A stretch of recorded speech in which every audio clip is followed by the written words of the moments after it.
Hello students, how are you?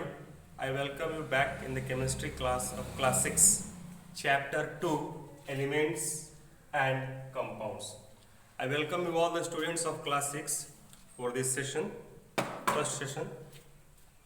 In the first chapter we have studied about the introduction of chemistry. There we have gone to the different parts of the definition of science, scientist, chemist, chemistry, then general instructions of how to work in chemistry lab and what is the importance of chemistry in our life. These all things we have discussed in the first chapter. Today we'll start the new chapter, chapter 2, elements and compounds. Now, whatever we see around us, you can imagine what are the different things that we see all around us. All the materials, all the substances that we see all around us is called matter, is a matter. I hope in your previous class, in class 5, you have studied the definition of matter. Once again, I repeat the same definition of the matter. Let us see what is matter. Anything that has mass, occupy space and can be perceived by our senses. Senses means our eyes, ears, nose, tongue and skin. All these are called matter. What is matter? Anything that has mass and occupy space and can be perceived by our senses, that is our eyes, ears, nose, tongue and skin, is called matter. So what about the material substances that we see all around us is a matter. Okay. Now all these matters have been further classified into two categories. They have been classified into two categories. What are those? Matters has been classified into two categories. First is pure substances and second is impure substances. Impure substances are also called as a mixture. Now what is pure substances? Pure substances are those which is made up of only one kind of particle. Made up of only one kind of particles. They are called pure substances. There are many materials you see around, but all are not pure. According to science, pure substances are those which are made up of only one kind of particles. They are called pure substances. For example, just you can see, first I take a simple example. When you milk a cow, you take a milk, just milking from the cow. For our common language, we say that milk is pure. When you extract honey from the beehive, that honey that you take, for your common language, we say that honey is pure. The milk that you have taken immediately from the cow, nothing has been mixed in it, you say it as a pure milk. But according to science, it is not pure. Can you see why? Because the milk contains all the essential nutrients. It also contains vitamins, minerals, protein, fat, carbohydrate, water, then salt. All these different substances are present in the milk. So according to science, we cannot call that milk as a pure substances. For our common language, for our use, we call it as a pure. But according to science, it is not pure. Then what is pure according to science? According to science, pure substances are those which consist of only one kind of particle, which is made up of only one kind of substances, only one kind of molecules. Those substances are called pure substances. For example, you can take a gold, a metal gold. In the gold, it will have only the particles of gold. Nothing else is present in it. It will have only the particles of gold. So that way, the substance which contains only one type of particles in it, only one kind of substances in it, they are called pure substances. So matters has been classified into two groups. What are those?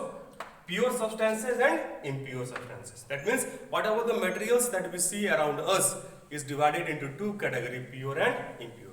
Then I have told you what are pure substances. So don't get confused among the pure substances. Okay? Now, again these pure substances has been further classified into two categories, that is elements and compounds, that we have to study in this chapter. About the mixtures and all things we study in the next chapter. In this chapter we have to study about the elements and compounds. What are these? Pure substances has been classified into two categories, elements and compounds. So let us now start with the element. Okay? Okay students, so come to the next topic, elements. I have told you that matter has been classified into two categories, that is metals and pure substances and impure substances. Now pure substances has been further classified into two groups, that is elements and compound. So let us start with the elements. What are elements? Elements or element is a pure substance made up of only one kind of particle. Elements are pure substances. Why pure? Because they are made up of only one kind of particles and cannot be broken into simpler substances by any physical or chemical means. You cannot divide these elements into two different forms by any physical or chemical means. For example, if you take a piece of iron or a piece of gold and break that gold into if you take one small 1 meter or 1 meter of iron rod or a gold rod and break them into pieces, the iron will give only the pieces of iron and gold will give only the pieces of gold. Each small piece will have the same characteristics as that bigger particle is having. Okay, so we cannot break these elements into simpler substances by any physical or chemical means. Okay, by any physical and chemical process, they cannot be divided into simpler form. Okay, now altogether at present 118 elements has been discovered till now. 118 elements has been discovered. Among these 92 occurs naturally. Among these 118 elements, 92 of them occurs naturally and others are made by man. Okay? Now each elements, these elements have a specific characteristics. Each element have special properties and they are different from other elements. It means that each element has their unique characteristics, unique properties, and the property of one element is different from the property of other elements. Like in a class, many of you are together, so each student have a specific characteristics and property and features of one person is different from the others. So total 118 elements has been discovered. Among these 92 occurs naturally, okay, and others are made by the man. Each element have a specific property, a specific characteristics, and one element is different from the other elements. Generally, elements do not exist independently. They are not found. Some of the elements, if you see, do not exist independently. They are found in a combined state, except the elements of the noble groups. We will discuss about this in later. Okay, so mainly the elements exist in a combined state. They combine with the other elements and form a compound or a large number of different substances. Okay, so what is that? What are elements? Elements is a pure substances made up of only one kind of particle and they cannot be broken into simpler substances. As I told you the example of iron, if you take a big piece of iron and bring near the magnet, it will get attached to the magnet. Now if you break that iron into 100 of pieces, each piece will also have the same property as the big iron. Each piece, if you bring near the magnet, it will be attracted by the magnet. Means we are getting nothing new here. No new substances being formed here. Okay, that is what said that elements cannot be broken into simpler substances by any physical or chemical processes. Clear? How many elements discovered today? Till now 118 elements are there, among which 92 occurs naturally. Then elements have some specific characteristics and the property of one element is different from the properties of the other elements. Okay? Okay students, so we have seen about the definition of elements, and we have seen the number of elements that has been discovered till now. Now I told you that each element have a specific characteristics, specific properties. So on the basis of the specific properties, elements has been further divided into these four categories. What are those? It has been divided into metals, non-metals, metalloids, novel or inert gases. These are the four different types of elements. What are those? Metals, non-metals, metalloids. Metalloids are also called semi-metals. Then novel or inert gases. So now let us see their characteristics one by one. Metals, the elements has been divided into metals and non-metals. So let us study them one by one. Metals. What is the properties of metal? The elements metals. What are the characteristics? Metals are usually hard solid. Like iron is hard, aluminium is hard. So almost all the metals are hard except mercury, and mercury is a metal which is found in the liquid state. Rest all metals are hard solid. Some metals are soft solid also, but generally most of the metals are hard solid. Then metals have sign or luster. They have shining look, they have shining appearance. That is called luster. Metals have sign or luster. Then metals are good conductor of heat and electricity. Metals are good conductor of heat and electricity. Conductor means that helps to pass through it. They are called conductor. The metals are good conductor of heat and electricity.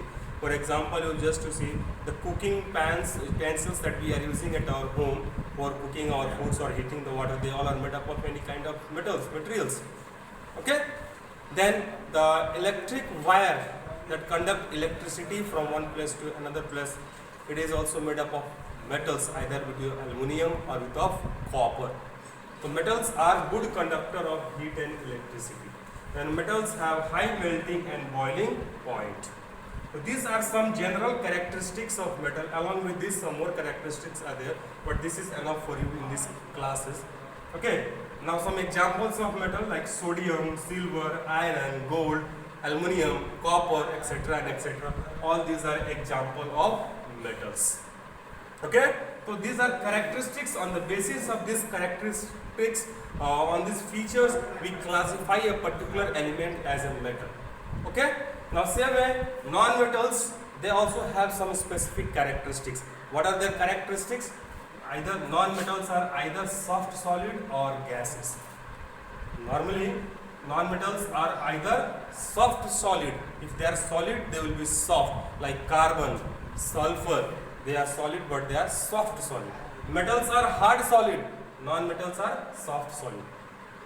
Okay, there is an exceptional, like diamond is also a form of is a non-metal, but it is the hardest substance. So there are some exceptions, but generally non-metals are soft solid or gases. They do not possess sign or luster. So almost we can see the property of non-metal is opposite to the metals.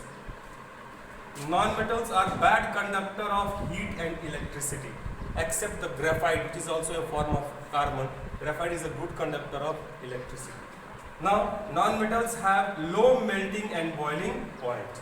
Example, sulfur, carbon, then oxygen, hydrogen. Oxygen, you know, the gases that we inhale is an oxygen gas. It is also a non-metal. Then in air, nitrogen gas is present. In class 5, we have studied about the composition of air. So nitrogen, hydrogen, oxygen, these all are gaseous non-metal. Okay? So these are some characteristics of non-metal by which we classify the element as a non-metal. Okay? Now come to the next one, metalloids. They are also called semi-metals.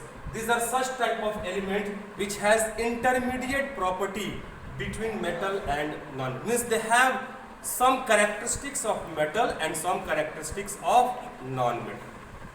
Okay? Metalloids are those elements that has intermediate property between metal and non-metal. Means they will have some characteristics of metal and some characteristics of non-metal.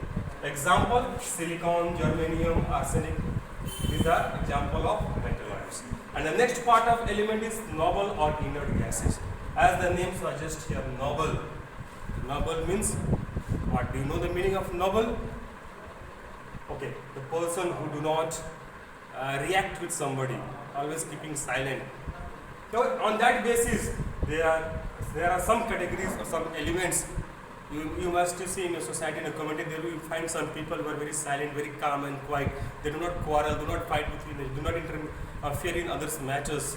So such type of peoples, we call it as a very noble person. The same way in some elements also, there are some noble elements. They do not react chemically with other elements. What are the characteristics of these noble gases or the inert gases? They do not react chemically with other elements. Why they do not react? It is because they are stable. These all things we'll study in the next chapter. But generally, just to simply remember, noble gases are inert gases because they do not take part in the chemical reaction. Example, helium, neon, argon, etc. These all are noble gases. So on that basis, what do we see? The whole elements has been divided into how many parts? Metals, non-metals, metalloids and noble or inert gases. Then I have told you about the general characteristics. On what basis, on what characteristics you define the metal element as a metal or a non-metal or a metalloid or a noble gases. Okay students, so this is enough for this first part of the video. Read all these topics in this part. In the next part of the video, I will come with the new topics, that is symbol of the elements and many more things. Till then, revise this one. Okay? Thank you. Have a nice day.